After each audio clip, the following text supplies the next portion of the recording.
सिवान के मैरवा के विजयपुर के एक युवक को इंस्टाग्राम पर आपत्तिजनक पोस्ट करना महंगा पड़ गया।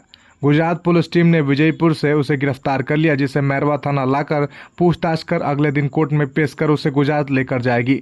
आरोपी विजयपुर के दीपू चौहान बताया जाता है। इस मामले में गुजरात में 2 माह पूर्व मुकदमा दर्ज हुआ था, जिसे पुलिस ने मोबाइल नंबर ट्रेस कर उसे गिरफ्तार कर लिया।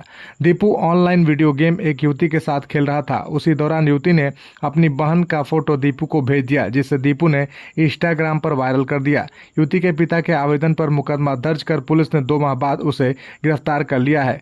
तो आप सभी को बताते चले कि मैरवा के विजयपुर के एक युवक को इंस्टाग्राम पर आपत्तिजनक पोस्ट करना महंगा पड़ गया। गुजरात पुलिस टीम ने विजयपुर से उसे गिरफ्तार कर लिया, जिसे मैरवा थाना लाकर पूछताछ कर अगले दिन कोर्ट में पेश कर उसे गुजरात लेकर जाएगी।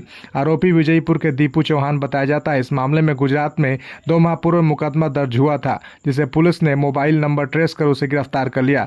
दीपू ऑनलाइन वीडियो गेम एक युवती के साथ खेल रहा था। उसी दौरान युवती ने अपनी बहन का फोटो दीपू को भेज दिया, जिसको उसने वायरल कर दिया था।